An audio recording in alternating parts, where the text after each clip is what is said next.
Hi. இன்றைக்கி முருங்கைக்கீரையும் குட்டை கீரையும் ரெண்டையும் சேர்த்து பொரியல் பண்ண போகிறேன். அதுக்கு தேவையான அளவு ஒரு 50 வெங்காயம், பொடி வெங்காயம், ஒரு 5 பல் பூண்டு, ஒரு 6 மிளகாய், கொஞ்சம் சீரகம், கொஞ்சம் தேங்காய், அப்புறம் கொஞ்சம் எள்ளு எதுக்குன்னு கேட்கலா, இதுக்கு போட்டால் சூப்பராக இருக்கும். இதை நீங்கள் ட்ரை பண்ணி பாருங்கள். இப்போ அடுப்பை பற்ற வச்சு எள்ளை வறுத்துக்கணும். கொஞ்சமாக எள்ளு போட்டிருக்கேன், வறுத்துக்கணும்.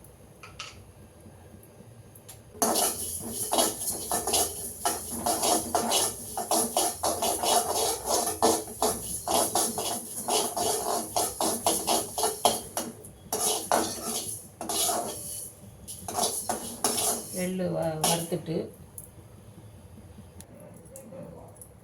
இப்போ கீரையை நல்லா கழுவி வச்சுருக்கேன். பாருங்கள், நல்லா கழுவி வச்சுருக்கேன். 2 கீரையுமே கழுவி வச்சுருக்கேன். இப்போ அதுக்கு தாளிசத்துக்கு எண்ணெய் ஊற்றுவோம்.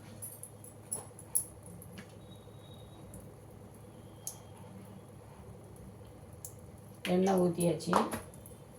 இப்போ கடுகு போடணும்.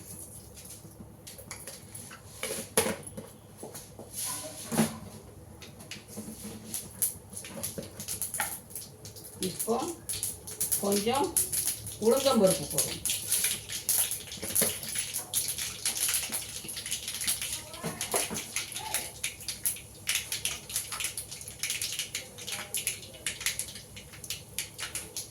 இப்போ நல்லா பொரிஞ்சிட்டு கீரையை போடணும்.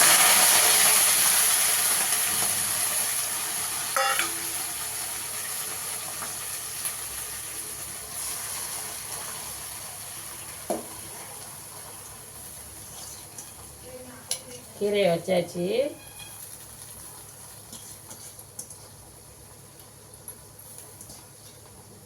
இப்போ கீரையை வச்சாச்சு. இது கொஞ்ச நேரம் ஆவிலே வேகணும். இப்போ தட்டை எடுத்து மூடி வைப்போம். கொஞ்ச நேரம் வேகட்டும். அதுக்குள்ளே நம்ம மசாலா ரெடி பண்ணுவோம். இப்போ இந்த எள்ளை வறுத்து வச்சுருக்கோம் இல்லையா, அதை பொடி திரிச்சிடும். முதல்ல பொடி திரிச்சிட்டு வரும். எள்ளு இருக்குது, பார்த்துக்கோங்க. கொஞ்சமாக போதும். இந்த அளவில் திரிச்சாச்சு. இதை இப்போ ஒரு பாத்திரத்தில் எடுத்து வச்சுக்கிடுவோம். இப்போ வெங்காயம், பச்சை மிளகாய் இதையெல்லாம் போட்டு அரைச்சிக்கிடுவோம். அரைச்சிட்டு இதுக்கு வெங்காயம் கொஞ்சம் நிறைய போட்டால் தான் நல்ல மணமாக இருக்கும் கீரை. எல்லாம் வச்சாச்சு. இப்போ நம்ம அரைச்சிட்டு வருவோம்.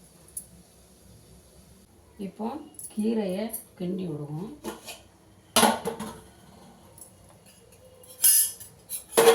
ஆவிலே நல்லா வெந்துட்டு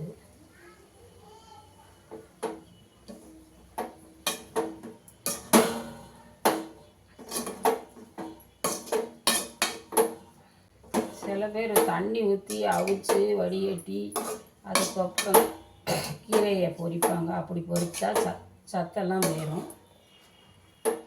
நம்ம இந்த மெத்தடில் செஞ்சால் தான் நல்லா நமக்கு ஹெல்த்துக்கு நல்லாயிருக்கும்.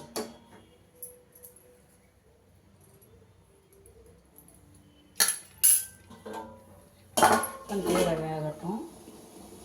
அதுக்குள்ளே இந்த தேங்காவை தண்ணி விடாமல் திரிச்சு இது திரிச்சு வச்சுருக்கேன். நல்லா தேங்காய் உதிரியாக இருக்கும். இப்படி தான் இருக்கணும். மசாலாவும் அரைச்சி வச்சுருக்கேன். இப்போ கீரை வெந்துருச்சான்னு பார்ப்போம். கீரை வெந்து வருது.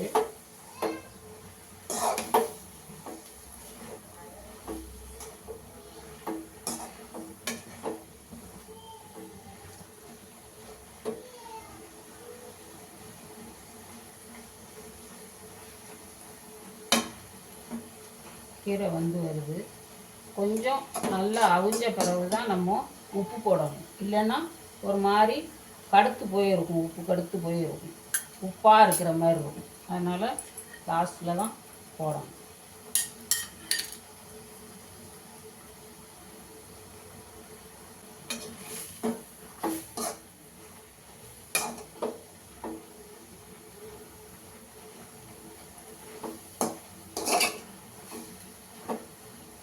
இந்த உளுந்தம்பருப்பு போட்டிருக்கோம் இல்லையா, அந்த வாசனையும் எள்ளு திரித்து வச்சுருக்கேன்ல கருப்பு எள்ளு, அது அந்த வாசனையும் ரெண்டும் சூப்பராக இருக்கும்.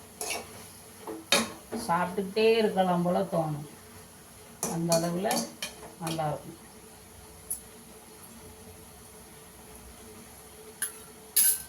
இன்னும் கொஞ்சம் நேரம் வேகட்டும். இப்போ திறந்து பார்த்துட்டு வெந்திருக்கான்னு பார்ப்போம். வெந்து வருது. இப்போ இந்த மசாலாவை அதில் போடுவோம். கொஞ்ச நேரம் மசாலா போட்டால் தான் அந்த பச்சை வாசனை போகும். அதனால் இப்போவே போடுறோம்.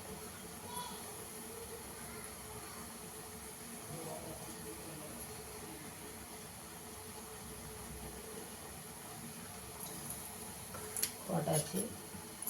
இப்போ அதை நல்லா கிண்டி விடுவோம்.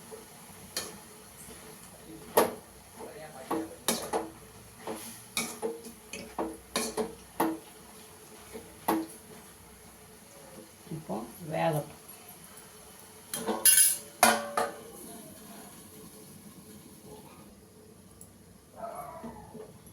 வெந்திருக்கான்னு பார்ப்போம். பச்சை வாசனை போயிடுச்சு. இப்போ நம்ம உப்பு போடுவோம். பொடி உப்பு தான் எடுத்துருக்கேன், கொஞ்சமாக போட்டால் போதும்.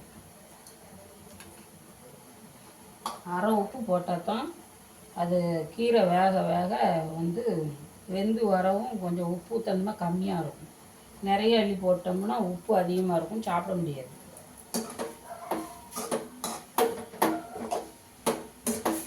உப்பு போட்டு கிண்டி விட்டுச்சு.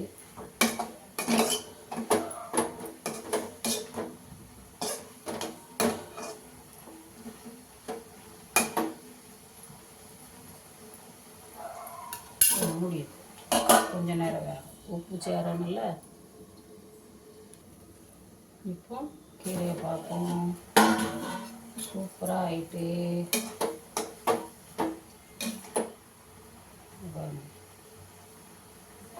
கீரை பொரியல் ஆயிட்டு நல்லா வெந்துட்டு.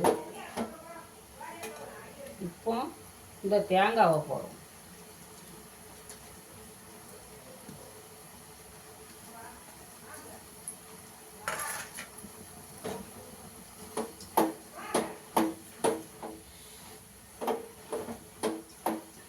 தேங்காய் போட்டு நல்லா கிளறி விட்டுருக்கோம். இது கொஞ்சம் நேரம் அடி பிடிக்கும். அடுப்பை கொஞ்சம் சிம்மில் வச்சுக்கோங்க.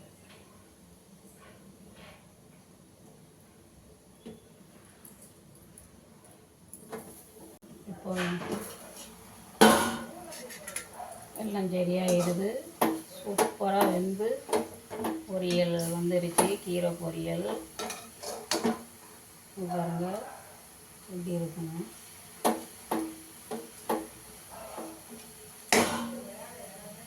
இப்போ இந்த அரைச்சி வச்ச எள்ளு பொடியை போடணும்.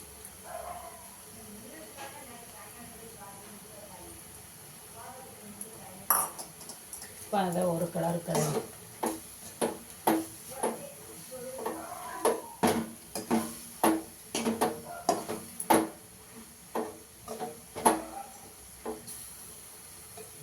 கொஞ்சம் மூடியும்.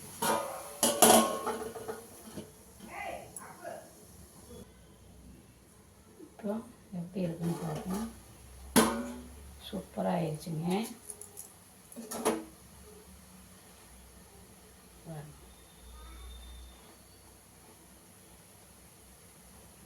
கீரை பொரியல் ரெடி ஆகிடுது.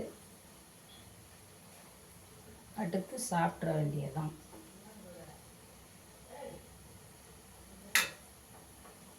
இப்போ அடுப்பை ஆஃப் பண்ணிடுவோம்.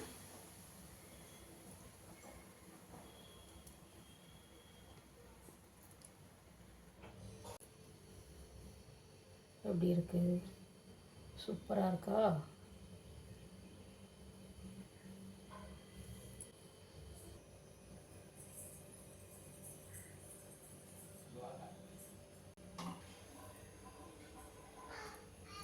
தயிர் சோறு, கீரை பொரியல். பிடிச்சிருந்தால் லைக் பண்ணுங்கள், ஷேர் பண்ணுங்கள், கமெண்ட் பண்ணுங்கள்.